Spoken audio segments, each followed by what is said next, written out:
Hey everyone, welcome back to another episode. I am the Colonialist, and this is a further look into Messor Barbarus, the European harvester ant.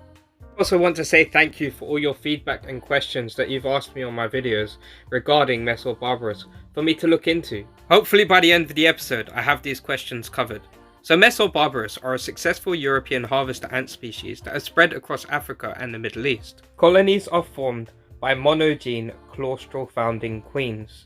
This means one queen, and the queen does not need to feed until she has her first workers. However, many experienced keepers opt to feed their claustral founding queens.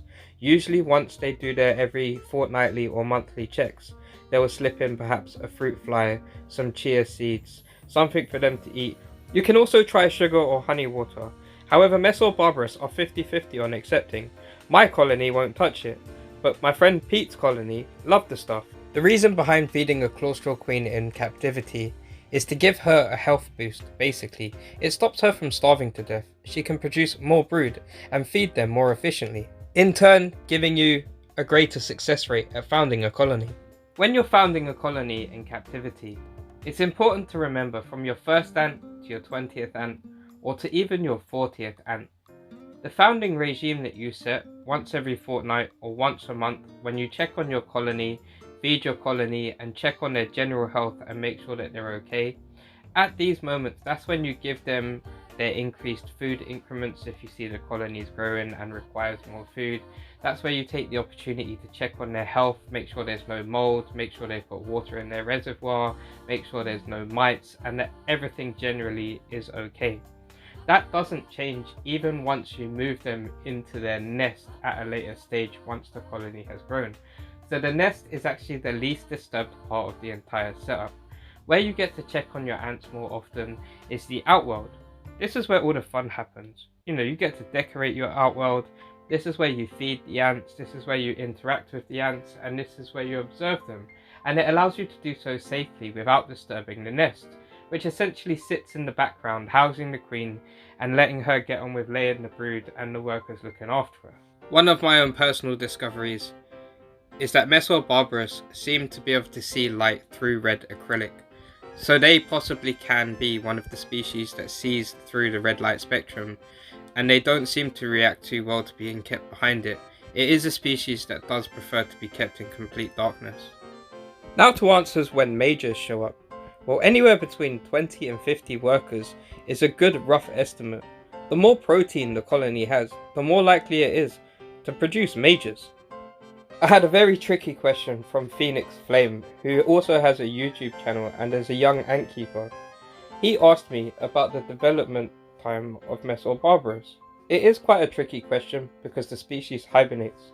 So during hibernation, the time that the brood develops slows down. So it's quite temperature, environment, and also food factor that can all account to the time it takes for the brood to develop. On average, eggs develop between 2 and 4 weeks. Larvae is between 3 and 5 weeks, and to eclose from pupae can be anywhere from 1 to 6 weeks.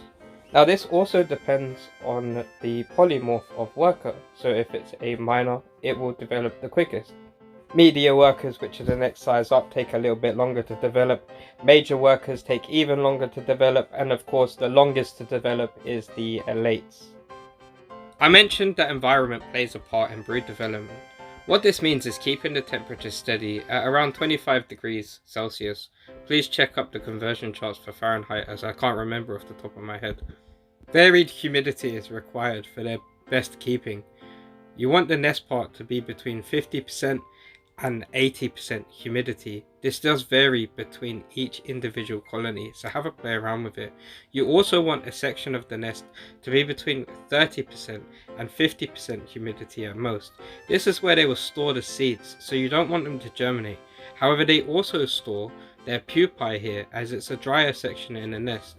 Let's move on to this question regarding nuptial flights. Now they occur between October and September in the northern hemisphere, so keep an eye out. Now this can vary depending where you are and where your colony is and what local colonies they are in sync with, and it is also directed by weather patterns. So it can be quite tricky. What you want to do is locate the nest first, mark it down so that you know where it is. Then around the nuptial flight season, what I like to do is to lay queen traps, so you can get Tupperware boxes and cut a hole into them and have cotton pads that are wet.